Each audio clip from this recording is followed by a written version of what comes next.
On to Canada now. It is at the cusp of a major political change, with reports saying that Prime Minister Justin Trudeau is likely to announce his resignation. Trudeau will be making a public address in a short while from now. The move follows a growing leadership crisis, in fact, within his Liberal Party and a plummeting popularity nationwide.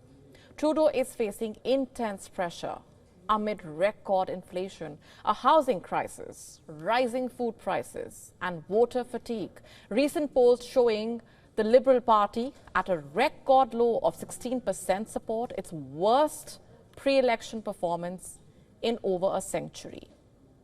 In October, 24 backbench Liberal MPs signed a letter urging him to step down, fearing a massive electoral loss in next year's federal election. In fact, the situation worsened further in December with the shock resignation of the Deputy Prime Minister.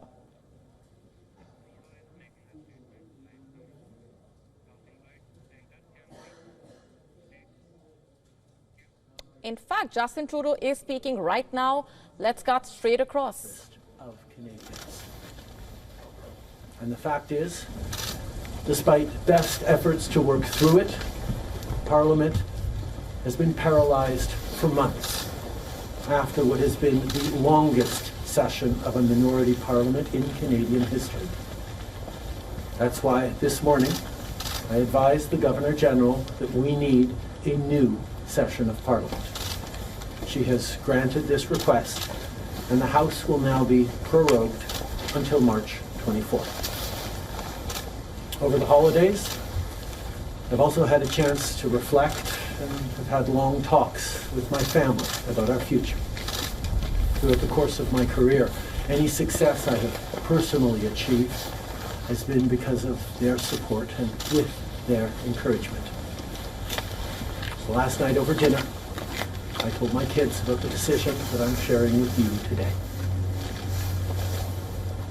I intend to resign as party leader, as Prime Minister, after the party selects its next leader through a robust, nationwide, competitive process. Last night I asked the President of the Liberal Party to begin that process. This country deserves a real choice in the next election, and it has become clear to me that if I'm having to fight internal battles, I cannot be the best option in that election. Mes chers amis, comme vous savez, je suis un fighter. Dans mon fort intérieur, je me suis toujours battu parce que je me soucie profondément des Canadiens. Mais je serai toujours motivé parce qu'il est dans le meilleur intérêt des Canadiens. Et le fait est que malgré tous les efforts déployés pour passer à travers, le Parlement est paralysé depuis des mois, après ce qui a été la plus longue session de Parlement minoritaire dans l'histoire de notre pays. C'est pourquoi ce matin, j'ai rencontré la gouverneure générale pour lui faire savoir que nous avions besoin d'une nouvelle session du Parlement. Elle a accédé à ma demande et la Chambre sera donc prorogée. All right, like we were mentioning just a short while back, that Canada stands at a crucial juncture. Remember, reports have been doing the rounds about what lies ahead for Justin Trudeau and the fact that he is likely to step down. And there he is, delivering that statement, starting off with, on a rather emotional note, in fact, and then going on to say that he intends to resign as party leader, as Prime Minister. Also saying, going ahead to say that the country deserves a real choice in the election and that he cannot be the best option in the election. That's a categorical statement coming in there from Justin Trudeau amid the many questions that have been doing the rounds regarding his future, regarding the country's future, and regarding the uncertainty which has engulfed the country for the last few months, in fact, and given the many crises that have been coming about, and Justin Trudeau there delivering that statement, saying that he intends to resign as party leader, as Prime Minister, and also talking about the road ahead, talking about how the election, the country deserves a real choice in the election and that he cannot be the best option in the election. Let's just go back to what he is saying as of now.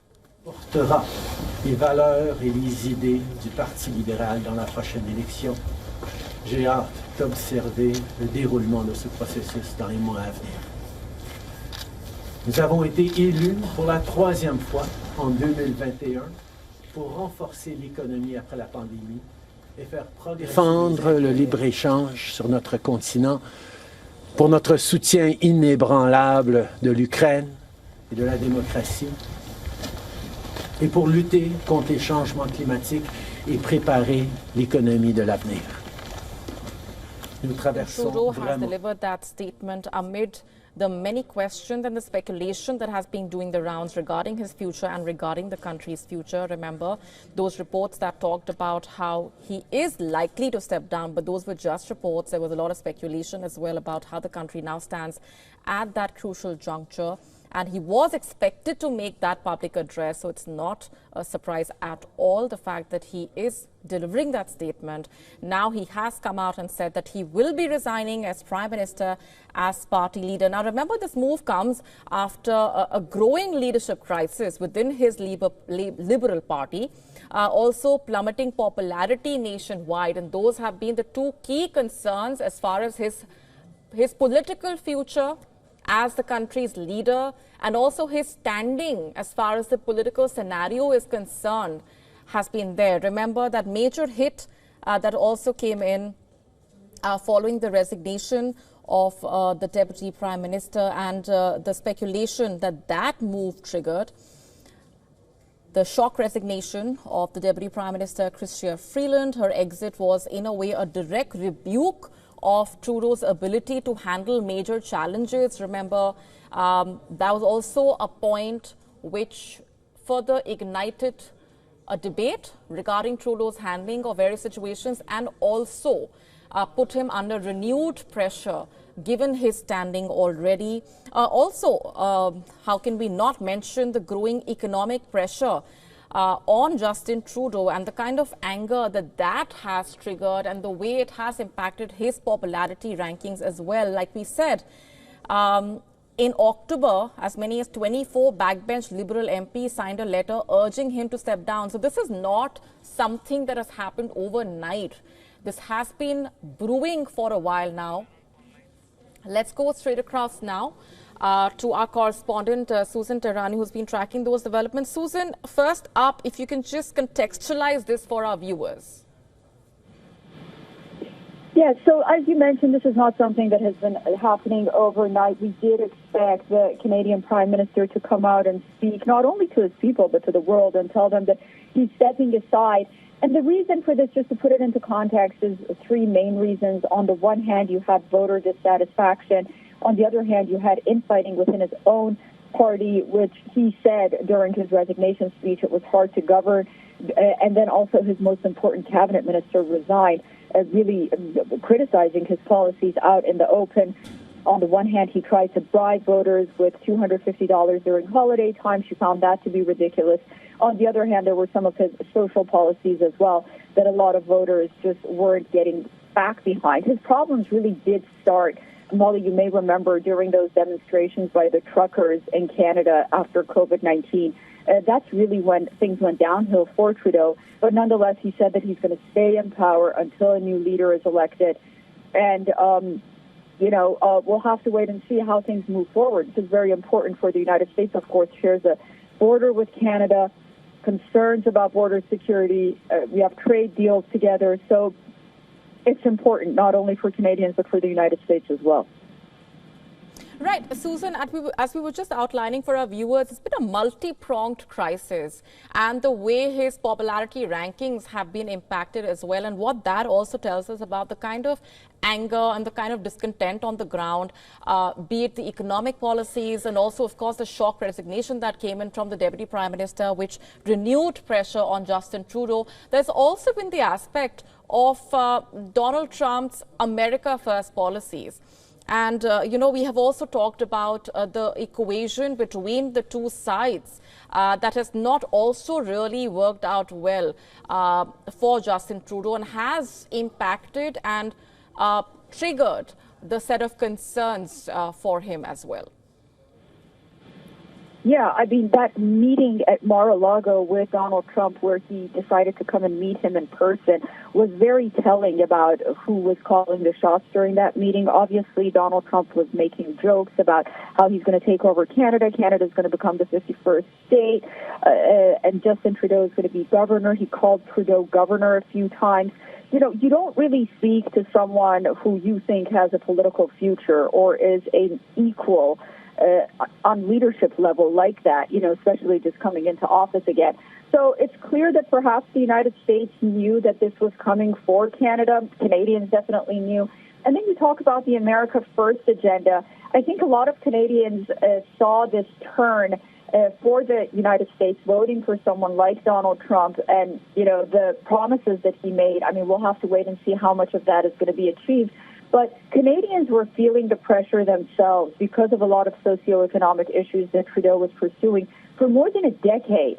And like I said, you know, those COVID protests by the truckers and then also a slew of other things that were social but that affected their economic lives as well really triggered their thought process of thinking, well, we want a Canada First situation as well. I mean, you talk to people on the ground in Canada, they're very dissatisfied with the job market, with how they're being paid, with their minimum wage on the one hand, and on the other hand, how the government isn't really taking notice of the economic problems and is focusing on social issues more and more. And I think that was very similar to what happened here in the United States as well. They thought Trudeau is a tone-deaf leader to their real concerns, the working-class Canadians. And so I think that's why we saw moving that way. Like I said, we'll have to wait and see, you know, how much Canada is going to really change under the new leadership, but it'll be interesting to see how it's going to work in relation with the United States. You have trade deals, like I mentioned. You have border issues right now, and how Donald Trump hopes to work with Canadians. Indeed, Susan, as we were mentioning, that address by the Canadian leader started off on a rather emotional note and then went on to address some of the thoughts that Justin Trudeau has had. He did announce that that the country stands at a critical moment and how he is a fighter.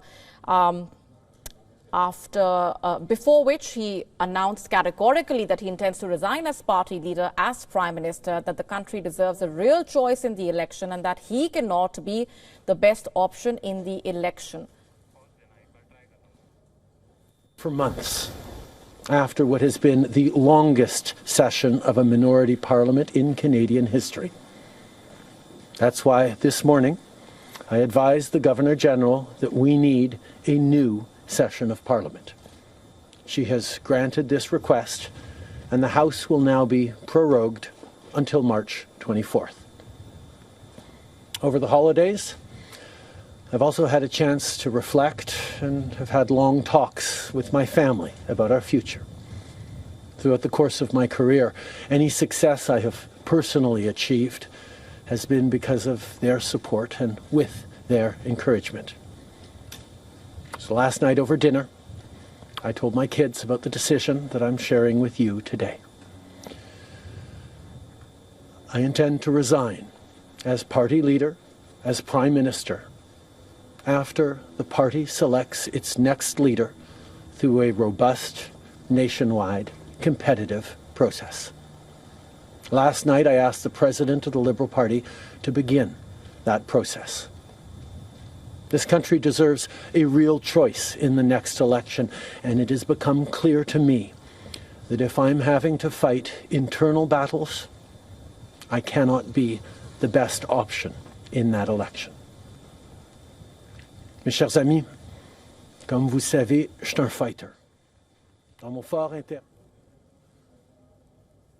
All right, so that was Justin Trudeau delivering that address, which, as we said, was anticipated, and now he's made that announcement. Speculation regarding which has been doing the rounds.